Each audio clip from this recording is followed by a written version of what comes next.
সভা সমাবেশ নিষিদ্ধ ঘোষণা করেছে মহানগর পুলিশ।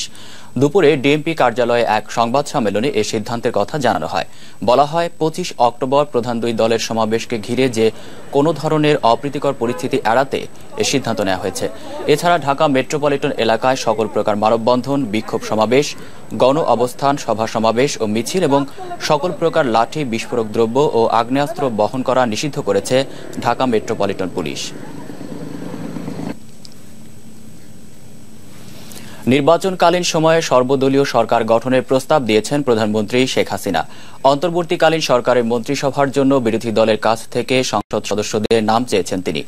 শুক্রবার সন্ধ্যায় জাতির উদ্দেশ্যে ভাষণে প্রধানমন্ত্রীর প্রস্তাবে সাড়া দিতে বিরোধী দলের প্রতি আহ্বান জানান শেখ হাসিনা। বলেন, 25 অক্টোবরের পরবর্তী 90 দিনের মধ্যে যেন নির্বাচন হয়, সেজন্য সব দলের সঙ্গে আলোচনা করে রাষ্ট্রপতির কাছে যথাসময়ে লিখিত পরামর্শ দেওয়া হবে।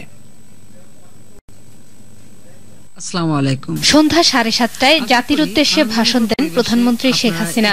বক্তব্যের শুরুতেই দেশবাসীকে ঈদ, দুর্গাপূজা ও প্রবারণা পূর্ণিমার শুভেচ্ছা জানান শেখ হাসিনা। 20 মিনিটের বক্তব্যে প্রধানমন্ত্রী তার সরকারের নানা উন্নয়নের চিত্র ও সফলতা তুলে ধরেন। যে উন্নয়ন হয়েছে তা সারা বিশ্বে প্রশংসা অর্জন করেছে। 11-র পর তত্ত্বাবধায়ক সরকার নামের এক জগদ্দল পাথর মানুষের উপর চেপে বসেছিল উল্লেখ করে শেখ হাসিনা বলেন, এই ধরনের অসাংবিধানিক শাসনের পুনরাবৃত্তি জনগণ চায় না। বোমা মেরে জানমালের ক্ষতি, মাদ্রাসায় বোমা তৈরি করে শিশুদের লাশ বানানো বন্ধ করতে বিরোধী দলের প্রতি আহ্বান জানান প্রধানমন্ত্রী। কোরআন শরীফ পুড়িয়ে, মসজিদে আগুন দিয়ে ইসলাম ধর্মের অবমাননা করা বন্ধ করুন। মাদ্রাসায় বোমা তৈরির কাজে ব্যবহার করতে বাচ্চাদের লাশ বানানো বন্ধ করুন। ছুরি, দা, খুন্তা, কুড়াল নিয়ে মানুষ মারার নির্দেশ প্রত্যাহার করার জন্য আমি বিরোধী দলীয় নেতার প্রতি আহ্বান জানাচ্ছি। জনতার উপর আস্থা রাখুন, সন্ত্রাসের পথ পরিহার করুন। আপনারা কি চান তা সংসদে এসে বলুন, আলোচনা করুন। আলোচনার দরজা সব সময় আমাদের পক্ষ থেকে উন্মুক্ত আছে। সকল দলকে সঙ্গে নিয়ে জাতীয় সংসদ নির্বাচন করতে চান উল্লেখ করে শেখ হাসিনা অন্তর্বর্তীকালীন সময়ে সর্বদলীয় সরকার গঠনের প্রস্তাব দেন। অন্তর্বর্তীকালীন সরকারের মন্ত্রিসভার জন্য বিরোধী দলীয় সংসদ সদস্যদের নাম চান তিনি। বিরোধী দলীয় নেত্রী তার প্রস্তাবে সাড়া দেবেন বলেও আশা প্রকাশ করেন প্রধানমন্ত্রী। নির্বাচনকালীন সময়ে আমরা সকল দলের সমন্বয়ে সরকার গঠন করতে পারি। আমি বিরোধী দলের কাছে প্রস্তাব করছি যে বিরোধী দলের সংসদ সদস্যদের মধ্য থেকেও আপনারা নাম দিতে পারেন, যাদেরকে আমরা অন্তর্বর্তীকালীন সময়ে মন্ত্রিসভায় সদস্য করে সর্বদলীয় সরকার গঠন করতে পারি। আমি বিরোধী দলের নেতাকে অনুরোধ করছি যে তিনি আমার এই ডাকে সাড়া দেবেন। সংবিধান অনুযায়ী 25 অক্টোবরের পরবর্তী 90 দিনের মধ্যে যেন নির্বাচন হয়, সেজন্য সব দলের সঙ্গে আলোচনা করে রাষ্ট্রপতির কাছে যথাসময়ে লিখিত পরামর্শ দেয়া হবে বলেও জানান প্রধানমন্ত্রী। বক্তব্যের শেষে 2021 সালের মধ্যে ক্ষুধা ও দারিদ্র্যমুক্ত উন্নত বাংলাদেশ গড়তে দেশবাসীর দোয়া চান শেখ হাসিনা। 18 জন পরিবার। শাহিনুর সরকার, দেশ টিভি, ঢাকা। নির্দলীয় সরকার বিষয়ে প্রধানমন্ত্রীর প্রস্তাবনা নিয়ে আলোচনার জন্য শিগগিরই প্রধান দুই দলের মধ্যে চিঠি আদান প্রদান শুরু হবে বলে জানিয়েছেন আইন প্রতিমন্ত্রী কামরুল ইসলাম। সকালে রিপোর্টার্স ইউনিটিতে বঙ্গবন্ধু সাংস্কৃতিক জোট আয়োজিত এক আলোচনা সভায় প্রধান অতিথির বক্তব্যে কথা বলেন কামরুল। বলেন, প্রধানমন্ত্রী জাতির উদ্দেশ্যে ভাষণের পর বল এখন বিএনপির কোর্টে। শেখ হাসিনা ভাষণের পর জনগণের আতঙ্ক কেটে গেছে বলেও মন্তব্য করেন তিনি। অস্থিতিশীলতা নাকি গণতান্ত্রিক ধারাবাহিকতা ধরে রাখবে, বিএনপিকেই এখন সে সিদ্ধান্ত নিতে হবে বলেও মন্তব্য করেন কামরুল।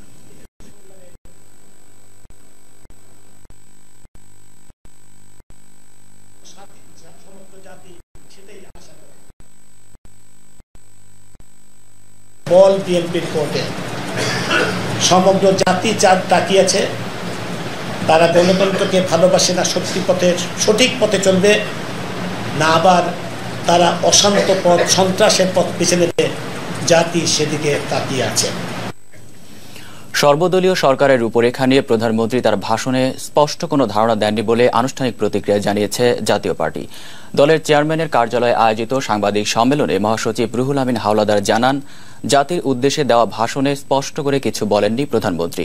নির্বাচনকালীন সরকার নিয়ে চলমান সংকট নিরসনে প্রধানমন্ত্রীর বক্তব্য যথেষ্ট নয় বলেও মন্তব্য করেন তিনি।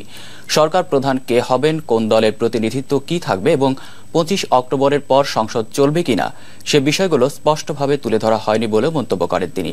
এর আগে জাতীয় পার্টির চেয়ারম্যান HM এরশাদের সভাপতিত্বে দলের সভাপতিমণ্ডলীর বৈঠক অনুষ্ঠিত হয়।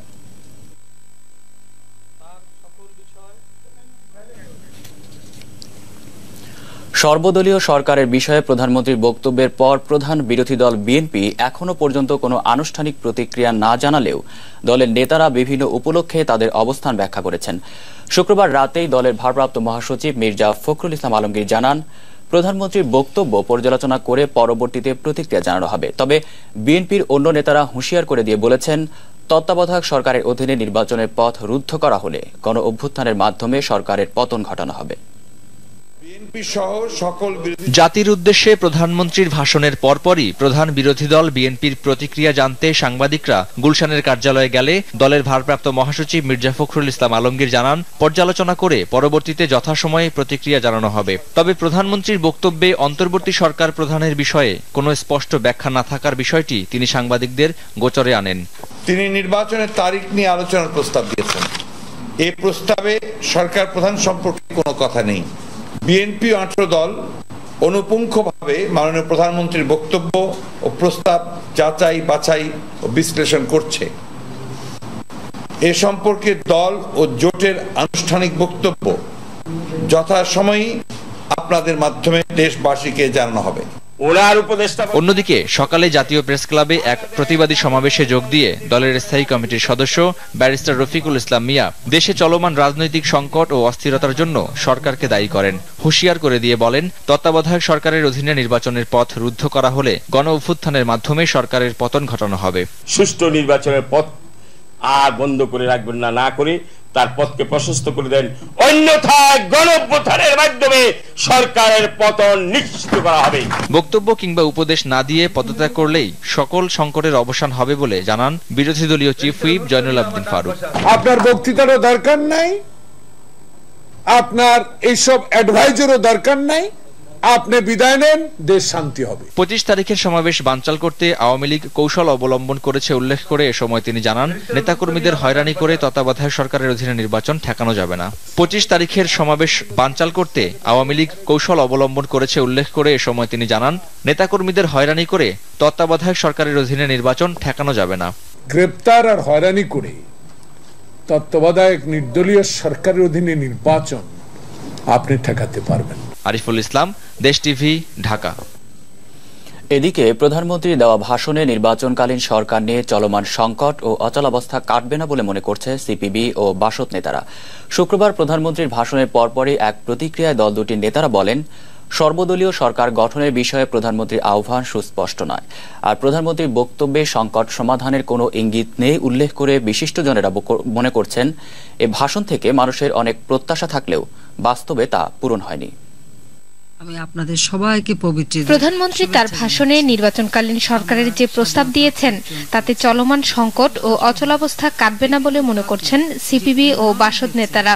সর্বদলীয় সরকার গঠনের বিষয়ে প্রধানমন্ত্রীর আহ্বান সুস্পষ্ট নয় বলেও মন্তব্য তাদের। যেই প্রত্যাশাগুলো ছিল, যেই ভাষণের ভেতর দিয়ে আমাদের দেশে আগামী নির্বাচনকে কেন্দ্র করে যে অচলাবস্থা এবং অনিশ্চয়তা বিরাজ করছে এবং যেসব প্রশ্ন সেটাকে কেন্দ্র করে ইতিমধ্যে উত্থাপিত হয়েছে সেগুলো তিনি পরিষ্কার করবেন, তার বক্তব্যে সেগুলো পরিষ্কার হয়নি। সর্বদলীয় ব্যাখ্যাটা কিন্তু হয়তো নিয়ে কথা উঠবে যে এখন পার্লামেন্টে যারা আছে তারাই সর্বদলীয় নাকি নিবন্ধনভুক্ত দলগুলি যারা আছে তারা সর্বদলীয়। যদি পার্লামেন্টভুক্ত দলগুলি বলতে সর্বদলীয় বোঝায় তাহলে জামাত ইসলামের কি প্রতিনিধি থাকবে কি থাকবে না? এদিকে অন্তর্বর্তী সরকারের প্রধান কে হবেন বা বিরোধী দল থেকে কয়জন অন্তর্বর্তী সরকারে থাকবেন, প্রধানমন্ত্রীর ভাষণে সেই বিষয়টি স্পষ্ট নয় বলে মন্তব্য করেছেন বিশিষ্টজনেরা। আর এতে চলমান রাজনৈতিক সংকট সমাধান ও জনগণের উৎকণ্ঠা দূর হওয়ার কোনো ইঙ্গিত নেই বলেও মনে করছেন তারা। উৎকণ্ঠা দূর হলো না, দূর হলো না, দূর হতে পারত যদি যে কথা উনি বললেন অন্তর্বর্তীকালীন সরকারের সর্বদলীয় যে ফরম্যাট যেটা মাননীয় প্রধানমন্ত্রী প্রস্তাব করলেন এটা আর একটু সুস্পষ্ট করে বললে ভালো হতো। সুস্পষ্ট বলতে আমি মানে তার কতজন নিয়ে কোন দল থেকে বা কিভাবে কোন নীতির উপর ভিত্তি করে মানে এই সর্বদলীয় সরকারটা গঠন করা যেতে পারে এই সম্পর্কে আর একটু স্পষ্ট ধারণা পাওয়া দরকার ছিল। আজকের বক্তৃতায় আমি যতটুকু আশা করেছিলাম ততটুকু পাইনি, তবে সর্বদলীয় সরকারের প্রস্তাবের মধ্য দিয়ে অনেকটা নিজের অবস্থান থেকে সরে এসছে আওয়ামী লীগ, সেটি আমি সাধুবাদ দেব যে অনেকটাই আপোষের কাছাকাছি চলে এসছে। কিন্তু কথা হলো যে জায়গাটি নিয়ে সমস্যা সেখানে তো আসেনি। বর্তমান ভাষণটি সংকট মোচনের ইঙ্গিত বাহী হতে পারেনি। অমীমাংসিত বিষয়গুলো নিয়ে সব রাজনৈতিক দলের সঙ্গে কোনো শর্ত ছাড়া আন্তরিকভাবে সংলাপে বসার পরামর্শ তাদের। শাহিনুর সরকার, দেশ টিভি, ঢাকা। বিবিআনা গ্যাস ক্ষেত্রে গতরাত থেকে আবার উৎপাদন শুরু হয়েছে। বিবিআনার ব্যবস্থাপনা কর্তৃপক্ষ জানিয়েছেন বার্ষিক নিয়মিত রক্ষণাবেক্ষণ শেষে এর গতরাত ৩টা থেকে উৎপাদন আবারও শুরু হয়েছে। আজ সকাল 10টা পর্যন্ত 30 কোটি ঘনফুট গ্যাস উৎপাদন হয়েছে।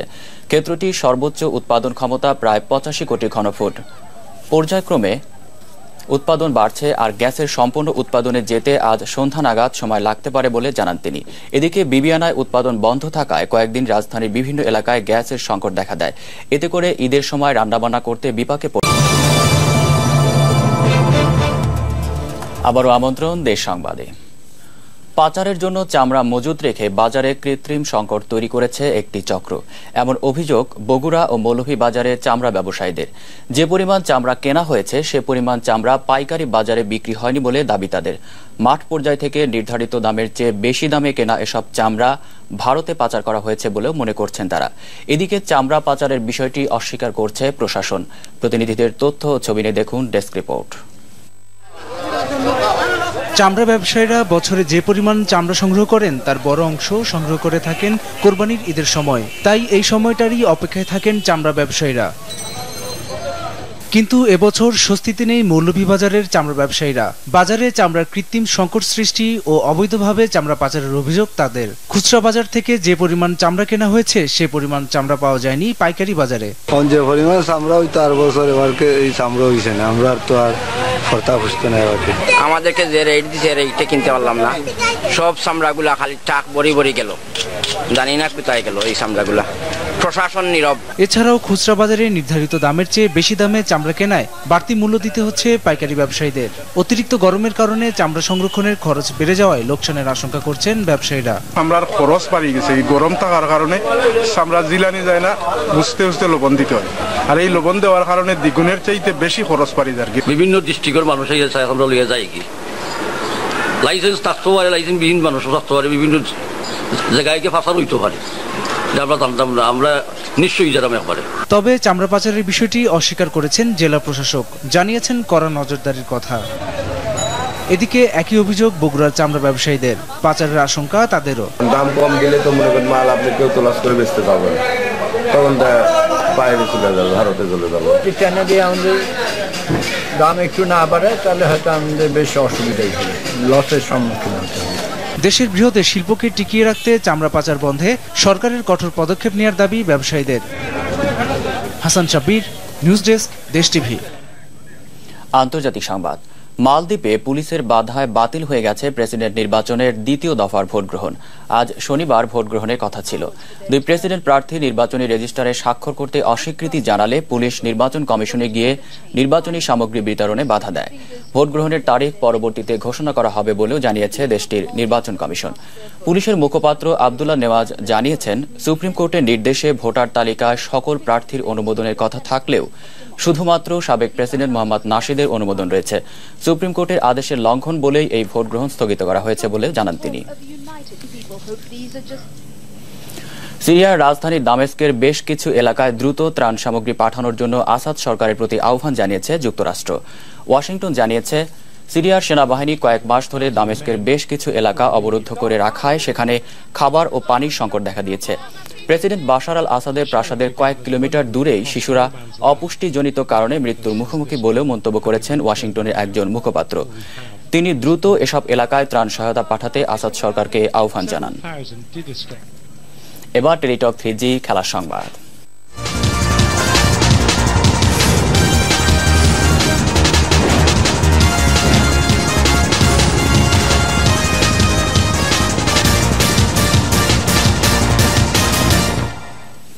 বাংলাদেশে স্পিন শক্তি বড় চ্যালেঞ্জ হলেও তা মোকাবেলা করে নিজেদের সেরা খেলাটা খেলে ঢাকা টেস্ট জিততে চায় নিউজিল্যান্ড।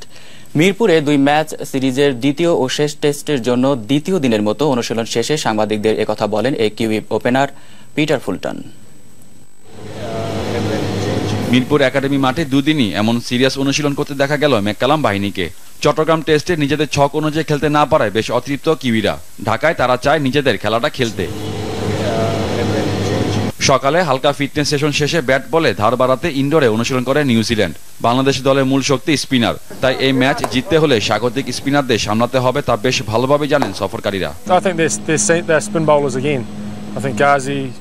বাংলাদেশ দলে ভালো কিছু স্পিনার আছে, বিশেষ করে বিশ্বসেরা সাকিব আল হাসান, সোহাগ গাজীর নাম না বললেই নয়। তাদের বিপক্ষে খেলাটা বেশ কঠিন, তবে প্রতিপক্ষের বোলিং এ আমরা ভালো খেলতে পারলে এই ম্যাচের ফলাফল আমাদের দিকে আসবে।